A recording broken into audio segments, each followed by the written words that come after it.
America. Hi, and welcome back to the Guide to Being an Entrepreneur. Today's our last segment. We're going to talk about business plans. Be careful and be mindful of companies grow as the product grows. So don't try to do either too fast. You don't want to take a company too far and have the product still in its first stage, and vice versa. You want to have a steady balance. So grow as your company grows and as the product grows. You want to do this, and you want to have, at the very beginning at least of a startup, you want to have a business model canvas, and I'm going to talk about its components right now. The first component of a business model canvas is resources. You want to have all your resources laid out, and you want to know what you have, and how you're going to use it. So have all your resources planned out.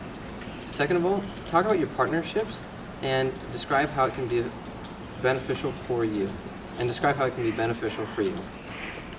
So when you have your partnerships and you have your one partner or two partners or three partners or however many partners you have, make sure you talk about their background, talk about their credibility, talk about how trustworthy they are and how hardworking they are, talk about diversity in backgrounds and diversity in perspectives.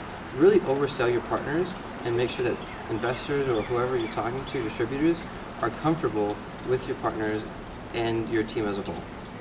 Number three, talk about distribution. Distribution is key in startups. If you have a product and it's a great product but you can't distribute it anywhere, that's a big problem. You want to have a good distribution strategy and make sure you can get your products to customers effectively and efficiently. Number four, target. Talk about who you're targeting and the segment of the market that you want to target with. So, like I said in the previous one, if you want to target baby boomers or Generation X or millennials, make sure you know how to get to each of those, whether it's traditional marketing or buzz marketing or social media marketing, digital marketing. You need to know each of those, and you need to be able to talk about them immediately when you say which target you're trying to which market you're trying to target. Number five, know your cost. Know how much your product costs, how much your service costs. Make sure that you're able to say, these are the costs that go into it, this is the marketing cost, this is the manufacturing cost, this is the distribution cost. Make sure you have all that set out so that investors know, your team knows, everyone knows how much this is going to cost you. And be mindful of that, because cost can creep up on you, and it's a big way, losing money is a big way to stop a startup and for it to fail. Number six, on the flip side, make sure that you have a revenue stream and you have a revenue plan.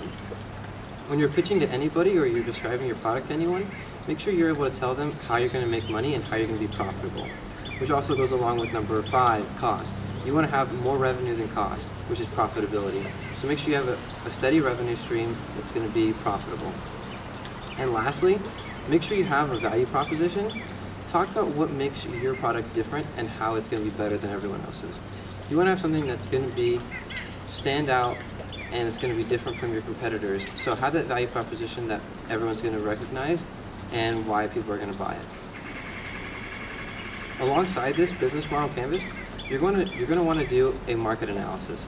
You're going to want to know the competitors, the market size, the numbers behind the market. You want to know all that stuff, and you want to be able to analyze each market that you're going into so that you know exactly what you're getting into with your product or service. Although you have those numbers and you can do all that research, that secondary and primary research, you do want to get behind the psychology of the market, which is really difficult. Just because you know the market really well doesn't mean that you know the psychology behind it and the thought process behind it. For example, Apple. Apple is doing really well right now, but it's not because of their technology is super advanced or it's that much better of a product. It's the psychology behind Apple and the brand equity that Apple has that the customers really respond to. So make sure you know the psychology behind your market and your product. Definitely know your target market as well. You want to know everything that you need to know about each target. So if you're targeting millennials, not only know how to market towards them, but know everything about them, and that they're price conscious and they spend differently and they react differently to different marketing strategies, and that they're that they research a lot of products and they do a lot of research before they buy. You have to know your market really well and your target really well before you start selling.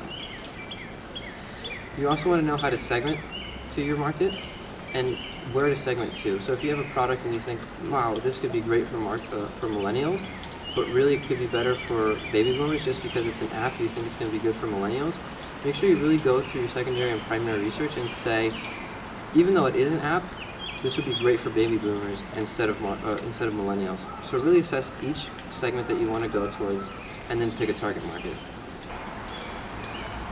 That concludes the segment on business plan. Thank you for watching all the videos, and good luck with your entrepreneurial startup.